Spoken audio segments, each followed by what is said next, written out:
Alrighty, hello everybody. In this chapter, we're going to consider the concepts of matter and energy. And we'll look at how heat can affect different physical states of matter. How can we define matter? Or what different states does matter exist in? It can exist as a solid, a liquid, or a gas, as we'll see later in this lecture. And we can classify them as either pure substances, meaning they exist in nature as such, or impure substances, which we also refer to as mixtures. So we could define matter really as anything that has mass and occupies space. So a pen, for instance, it has mass, right, and occupies a given space, whether it's on your desk or on the table or on your hand. Air molecules in the room that you're sitting in are also considered matter. They're occupying space and they do have mass, although we can't really necessarily see them. So, what determines the properties of this matter? Is it reactive? Is it not? Um, you know, is it air molecules in the room? Is it a gas? Is it a liquid? Is it a solid? It has to do with the atoms that make up that particular matter, or also the molecules that make up that particular matters. And molecules are made up of atoms. So we could classify matter really as pure substances or impure. All right. So pure is really what we refer to as pure substances. Impure is what we refer to as mixtures. So, what are examples of pure substances? They exist in nature as such. So, for example, salt. We can find salt in nature, right? Carbon dioxide is one of the molecules in air. Ammonia is another example. But those we refer to as compounds, all right? They're composed of one or more elements. Like salt is composed of sodium and chlorine.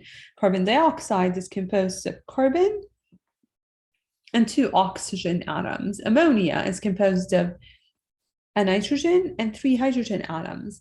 Well, those compounds are composed or made of elements, all right? And here they're giving us some examples. Gold, which has what we call the atomic symbol, AU.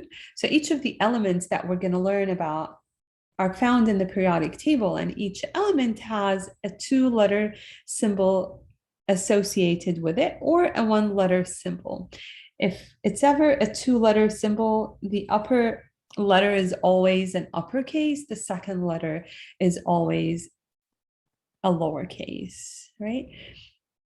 And there are different types of elements that are what we call polyatomic. They exist in nature, forming bonds to that same element. So in this case, sulfur is one example, and we have 8 sulfur atoms, right?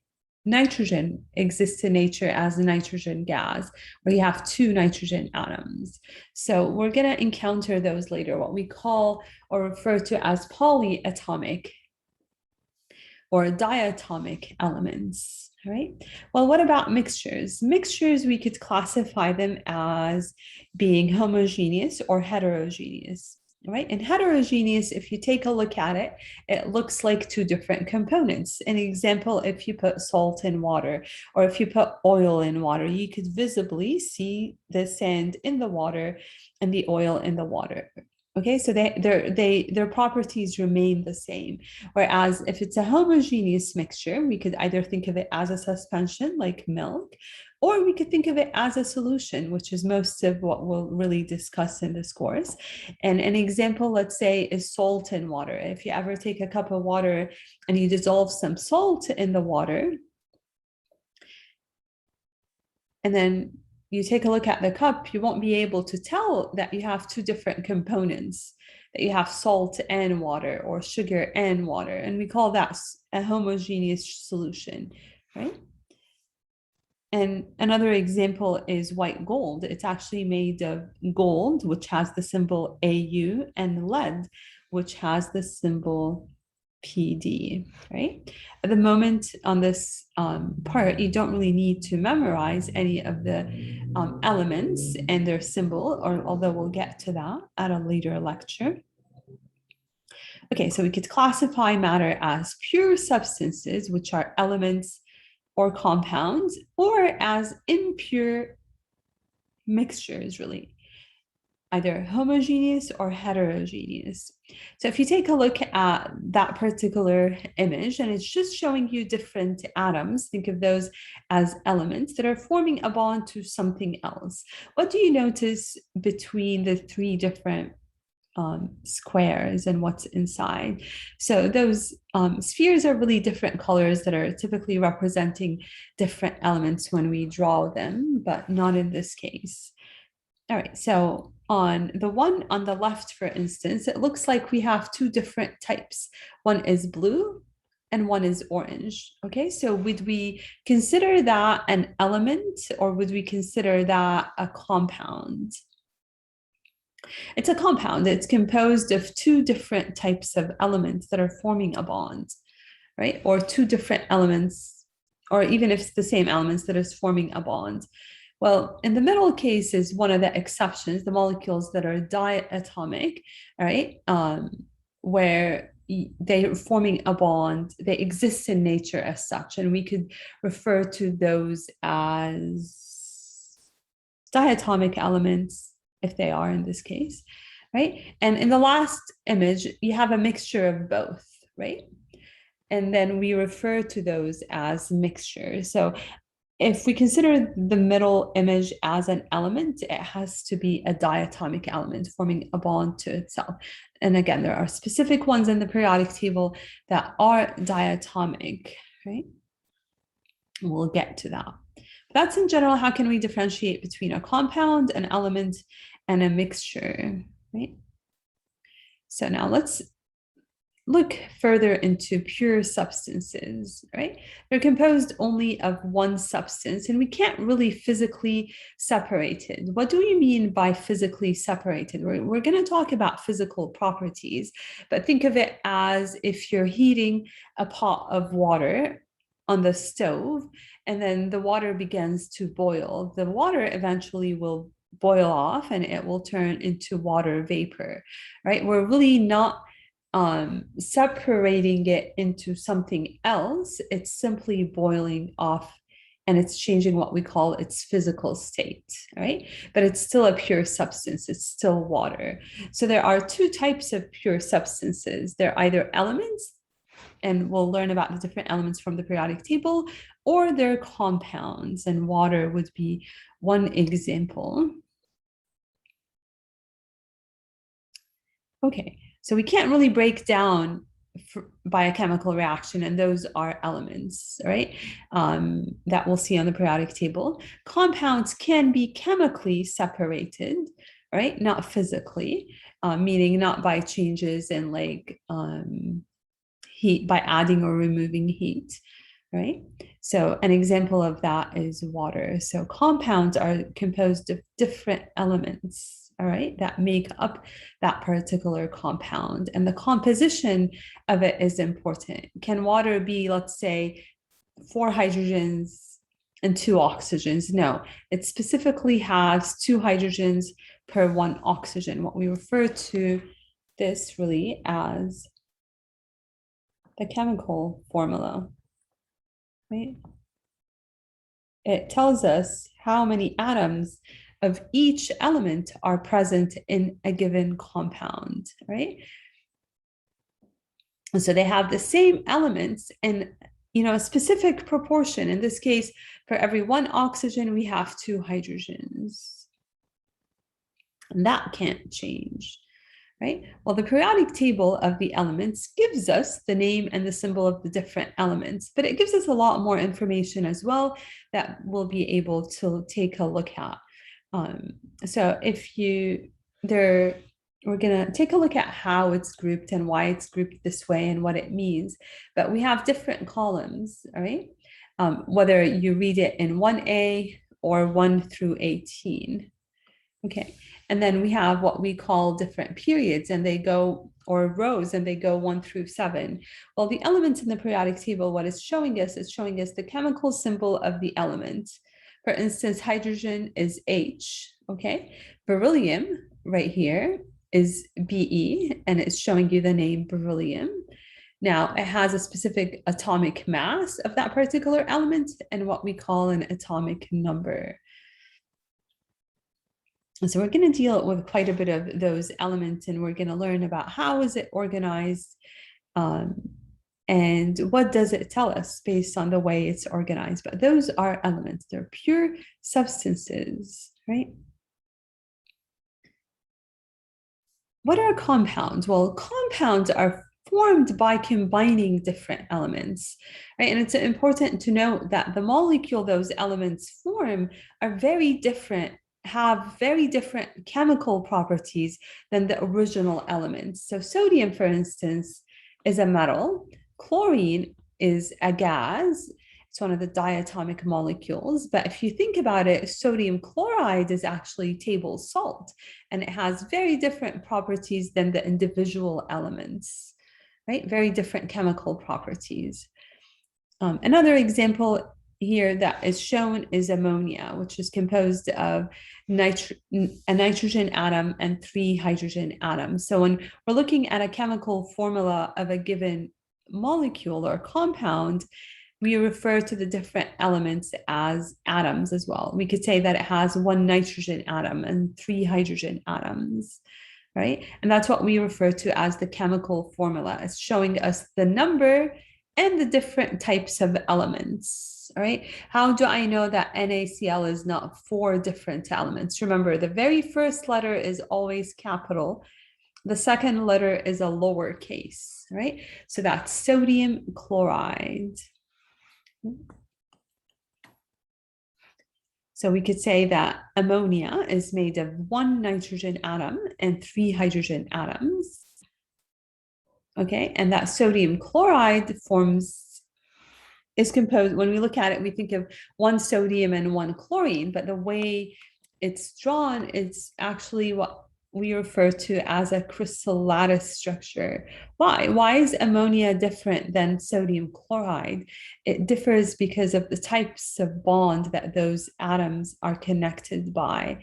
Sodium chloride, chlorine is charged and sodium is charged as well. So it forms what we call a crystalline lattice structure, right? And that's because of a number of different ionic bonds. We'll get to that. But a mixture has 1 or more substances, heterogeneous or homogeneous. It's a heterogeneous mixture when it doesn't have uniform properties, right? Like sand and water. And if it's uniform, you look at it, you can't really tell. It's what we refer to as a homogeneous mixture. So let's take a look at an example. Air molecules, for instance, all right? It has 2 or more substances, and each has its own chemical identity, all right? And we have nitrogen, oxygen gas, water, carbon dioxide. How can we separate mixtures? Yeah, we can by physical means, actually, right? For instance, if you have a solid and a liquid, such as sand in water, you could filter it out and you could separate the sand. You could separate the sand from the water. Well, what about if you have 2 different liquids instead of a solid and a liquid? And the setup is really an example of an experiment we refer to as distillation. If you have a mixture of liquids and the liquids have different boiling points, right? So you have 2 liquids and they have different boiling point 1, boiling point 2. Boiling point 1 is lower. As you heat up the mixture, the molecule that has the lower boiling point is going to evaporate. And what it's passing through right here is actually a condenser that's connected to water. So it's cooling those vapor atoms or molecules. And then the molecules are basically falling into a different flask where they're being collected as a liquid. And then once, the very initial liquid that has the smaller boiling point or the lower boiling point is collected, you could remove that round bottom flask and you have separated the 2 mixtures. And that's an example of physical properties, right? Boiling point is one example. Right, so this figure from the book kind of summarizes things that matter is mixtures or pure substances, and we could separate them by means of physical properties. All right. We could filter sand from water. We could distill two liquids that have different boiling points. All right. We could think of them mixtures as heterogeneous or homogeneous. The homogeneous is an example of a solution of sodium chloride, right? Each floating in solution. A heterogeneous is like putting oil in water, right? Pure compounds, an example is water. And here in elements, we're looking at gold. We could separate a compound into its separate elements by chemical means, meaning we has to undergo some sort of a chemical reaction. Okay, so can we classify matter based on physical state? Yeah, it has three different physical states that we'll look at: a solid, a liquid, or a gas.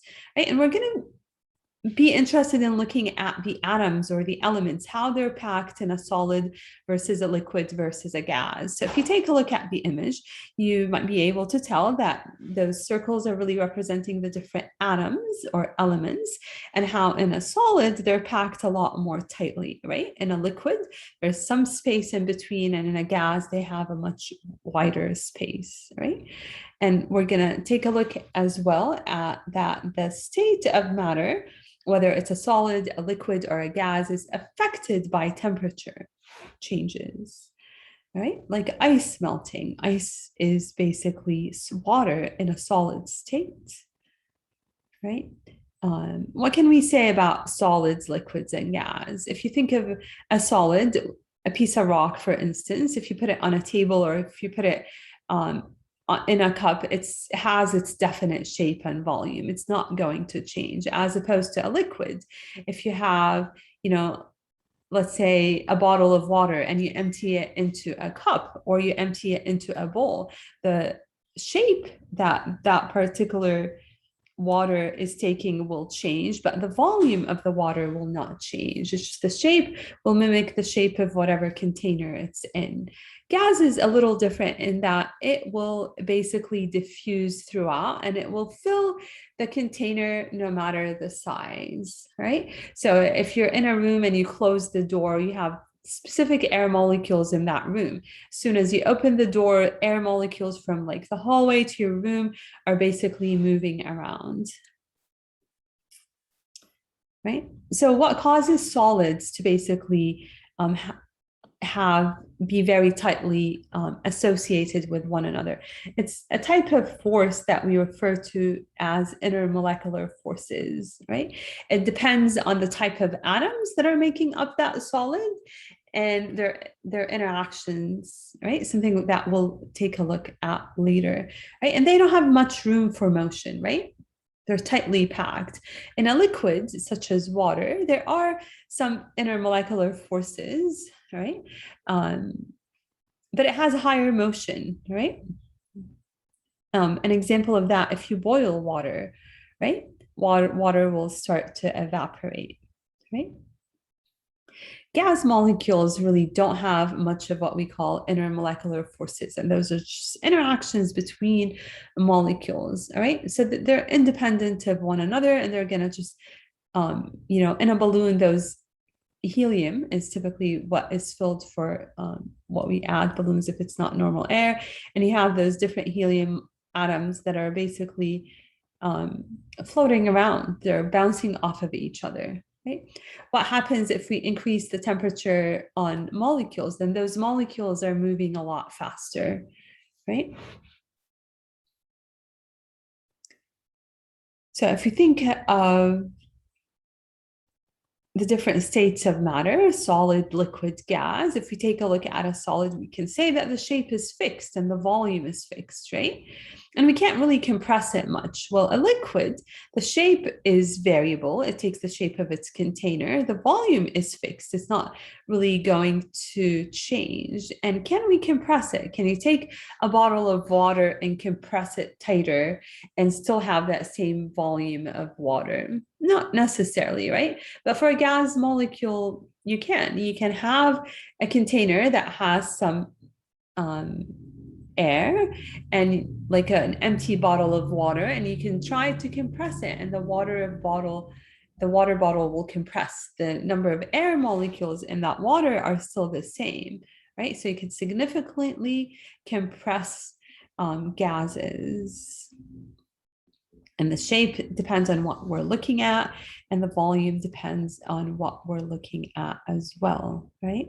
So we could take, and we'll just consider water as an example. If we have ice and we add heat, we allow it to just even put at room temperature, and room temperature has a higher temperature than your freezer, that solid or that ice is going to turn into a liquid. And we call that phase change melting, turning a solid into a liquid by adding heat.